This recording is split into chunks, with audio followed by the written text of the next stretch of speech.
എല്ലാവർക്കും നമസ്കാരം. ഒരു കുടക്കീഴിലേക്ക് ഏവർക്കും സ്വാഗതം. ഇന്നത്തെ നമ്മുടെ യാത്ര തൃശ്ശൂർ ജില്ലയിലെ പൂമല ഡാമിലേക്കാണ്. അതുകഴിഞ്ഞ് അവിടെ നിന്നും തൊട്ടടുത്തുള്ള ചെപ്പാറ കേവിലേക്കും. തൃശ്ശൂർ ഷൊർണൂർ റൂട്ടിൽ മുളങ്ങുന്നത്തുകാവിൽ നിന്ന് വലത്തോട്ട് തിരിഞ്ഞ് 12 കിലോമീറ്റർ സഞ്ചരിച്ചാൽ പൂമലയിലെത്താം. കേരളത്തിലെ തൃശ്ശൂർ ജില്ലയിലെ പുഴയ്ക്കൽ ബ്ലോക്കിൽ മുളങ്ങുന്നത്തുകാവ് ഗ്രാമപഞ്ചായത്തിൽ പൂമലയിൽ സ്ഥിതി ചെയ്യുന്ന ചെറിയൊരു ഡാമാണ് പൂമല ഡാം. ഇതാണ് പൂമല ഡാമിലേക്കുള്ള എൻട്രൻസ്. ഇവിടെ ഒരു പാർക്കുണ്ട്. ഇതിനടുത്തായി റിഫ്രഷ്മെൻറ്റ് കഫേയുണ്ട്. റിസോർട്ടുകളും ഹോം സ്റ്റേകളും ഇവിടെ കാണാം. കേരളത്തിലെ ചെറുകിട ജലസേചന വകുപ്പാണ് ഈ ഡാം നിർമ്മിച്ചത്. ശർക്കരയും ചുണ്ണാമ്പും അരിച്ചെടുത്ത് അരിച്ച മണ്ണും ചില രഹസ്യക്കൂട്ടുകളും ചേർത്ത് തയ്യാറാക്കിയ മിശ്രിതവും കരിങ്കല്ലും ചേർത്ത് പണിത ഈ ഡാം സമുദ്രനിരപ്പിൽ നിന്ന് 94.5 മീറ്റർ ഉയരത്തിൽ സ്ഥിതി ചെയ്യുന്നു. ഡാമിൻ്റെ സംഭരണശേഷി 29 അടിയാണ്. ജലനിരപ്പ് 28.5 അടിയിലെത്തിയാൽ ഷട്ടറുകൾ തുറക്കും. ഇറിഗേഷൻ പർപ്പസിനായിട്ടാണ് ഈ ഡാം നിർമ്മിച്ചിട്ടുള്ളത്. പേരുപോലെ തന്നെ മനോഹരമാണ് പൂമല ഡാം. നാലുപാടും ചുറ്റപ്പെട്ട മലകൾക്കിടയിലെ ഡാം. Hill of flowers. വൻ ജലാശയമൊന്നുമല്ലെങ്കിലും ഒഴിവു സമയം ചെലവിടാൻ യോജിച്ചതാണിവിടം. തൃശ്ശൂർ താമസിക്കുന്നവർക്ക് ഉച്ചഭക്ഷണത്തിനു ശേഷം യാത്ര തിരിച്ചാൽ പൂമലയും ചെപ്പാറയും കണ്ട് വൈകുന്നേരമാവുമ്പോഴേക്കും തിരിച്ച് വീട്ടിലെത്താം. വിൻ്റർ സീസണിലാണ് ഞങ്ങൾ ഇവിടേക്ക് വന്നത്. ആയതിനാൽ ഡാമിൽ വെള്ളം കുറവാണ്. ഡാമിൽ ഇറങ്ങുന്നതും കുളിക്കുന്നതും അപകടകരവും ശിക്ഷാർഹവുമാണെന്നും മാലിന്യങ്ങൾ വലിച്ചെറിയരുതെന്നുമുള്ള ബോർഡ് ഇവിടെ കാണാം. ഇവിടെ പാർക്കിംഗ് ഫെസിലിറ്റി കുറവാണ്. എൻട്രി ഫീ ഒന്നുമില്ല. ഐസ്ക്രീം കച്ചവടക്കാരെ കാണാം. 2010 മാർച്ച് 21 ആഭ്യന്തരമന്ത്രിയായിരുന്ന ശ്രീ കോടിയേരി ബാലകൃഷ്ണൻ ഇത് ടൂറിസം കേന്ദ്രമായി ഔദ്യോഗികമായി പ്രഖ്യാപിച്ചു. റിസർവോയറിൽ ബോട്ടിംഗ്, കുതിരസവാരി, 600 മീറ്റർ നടപ്പാത എന്നിവയുൾപ്പെടെ മറ്റ് സൗകര്യങ്ങൾ ഏർപ്പെടുത്തിയിട്ടുണ്ട്. സായാഹ്നത്തിലെ കുളിർക്കാറ്റേറ്റുകൊണ്ട് ഈ നടപ്പാതയിലൂടെ നടക്കാൻ വളരെ സുഖമാണ്. ഈ നടപ്പാതയുടെ അറ്റത്താണ് സ്പിൽവേ. ഇവിടെ നിന്ന് താഴേക്ക് ഇറങ്ങാൻ സ്റ്റെപ്പുണ്ട്.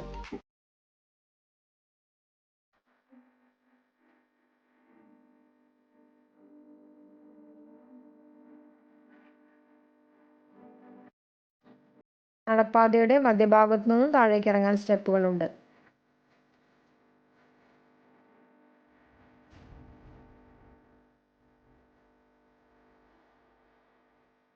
മഴക്കാലത്താണെങ്കിൽ ഡാം നിറയുമ്പോൾ സ്പിൽവേയിലൂടെ തുറന്നുവിടുന്ന വെള്ളം താഴേക്ക് ഒഴുകി വരുന്നത് വലിയ സ്റ്റെപ്പുകൾ വഴിയാണ്. അതിലൂടെ വെള്ളം വരുന്നത് കാണാൻ നല്ല രസമായിരിക്കും. ഇപ്പോൾ വളരെ കുറച്ച് വെള്ളം മാത്രമേ ഉള്ളൂ.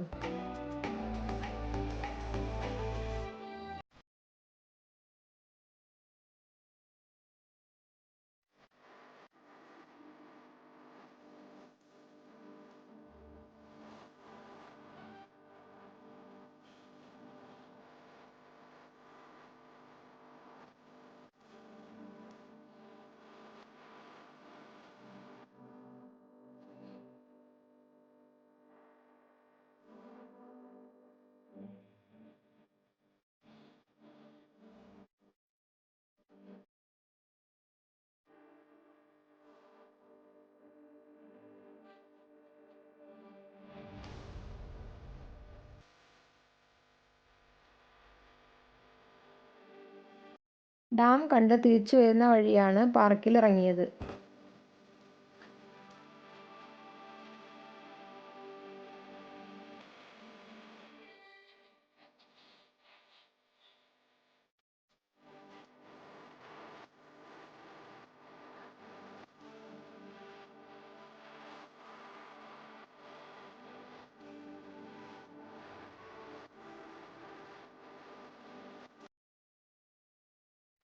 പാർക്കിൻ്റെ പണി നടന്നുകൊണ്ടിരിക്കുകയാണ്. പാർക്കിൽ കുട്ടികൾ കളിക്കുന്നത് കാണാം.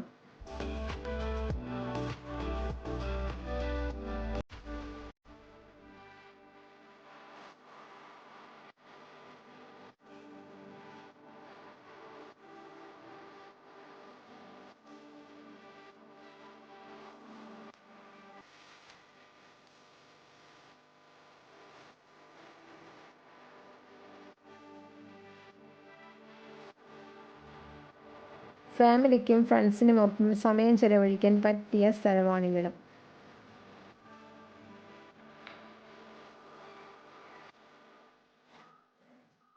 ഇവിടെ നിന്നും ചായ കുടിച്ച ശേഷം ഞങ്ങൾ പോയത് 3 കിലോമീറ്റർ അകലെയുള്ള ചെപ്പാറ റോക്ക് ഗാർഡനിലേക്കാണ്. വടക്കാഞ്ചേരിയിൽ നിന്നാണെങ്കിൽ 10 കിലോമീറ്റർ ഡിസ്റ്റൻസ് ഉണ്ട്. തൃശ്ശൂർ ജില്ലയിലെ അത്ര അറിയപ്പെടാത്ത ഒരു വിനോദസഞ്ചാര കേന്ദ്രങ്ങളിലൊന്നാണ് ചെപ്പാറ റോക്ക് ഗാർഡൻ. വടക്കാഞ്ചേരിക്കടുത്ത് തെക്കുംകര പഞ്ചായത്തിൽ സ്ഥിതി ചെയ്യുന്ന ചെപ്പാറ ഗുഹകൾ പ്രകൃതി ഭംഗി നിറഞ്ഞതാണ്. പേര് സൂചിപ്പിക്കുന്ന പോലെ ഇതൊരു പാറയാണ്. 1 കിലോമീറ്റർ ചുറ്റളവിൽ പരന്നു കിടക്കുന്ന പാറ.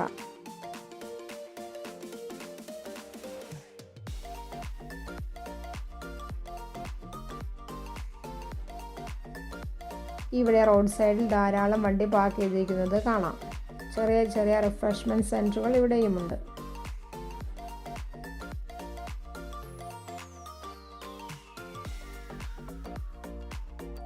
ഇക്കോ ടൂറിസം പദ്ധതിയുടെ ഭാഗമായി കുന്നുകൾ കയറാൻ ആളുകളെ സഹായിക്കുന്നതിന് റെയിലുകൾ ഘടിപ്പിച്ചിട്ടുണ്ട്.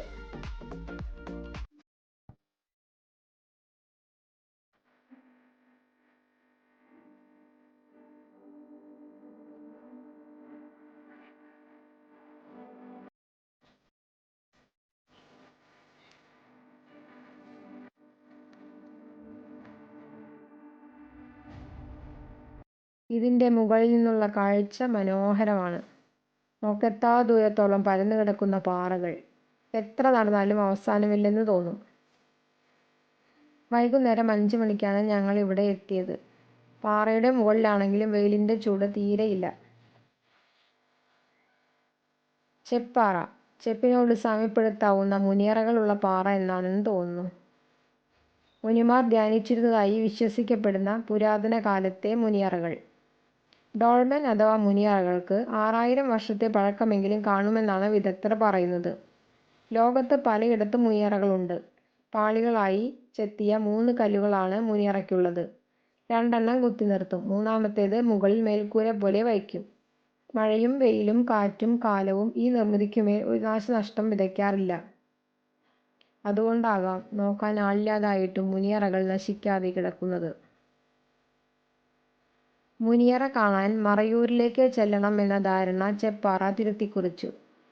ചെപ്പാറയിൽ മുനിയറകൾക്ക് ചുറ്റും കമ്പി കൊണ്ടൊരു വലയം തീർത്തിട്ടുണ്ട്. ഇവിടെ ചില സ്ഥലങ്ങളിൽ വെള്ളക്കെട്ട് കാണാം. ഇലക്ട്രിക് ലൈറ്റുകളും സ്പെഷ്യലി എയ്ഡഡ് ഫ്രണ്ട്ലി ടോയ്ലറ്റും ഇവിടെയുണ്ട്.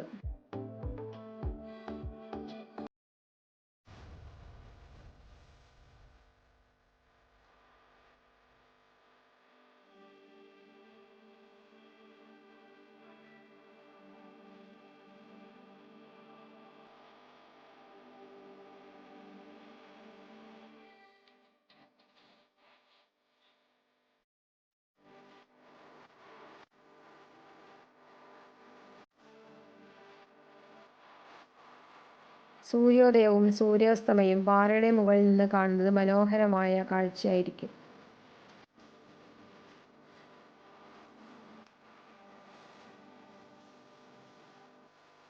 സൂര്യൻ അസ്തമിച്ചാൽ പെട്ടെന്ന് ഇരുട്ടായാലോ എന്ന് കരുതി ഞങ്ങൾ സൂര്യാസ്തമയത്തിന് മുന്നേ തന്നെ ഇവിടെ നിന്നും ഇറങ്ങി.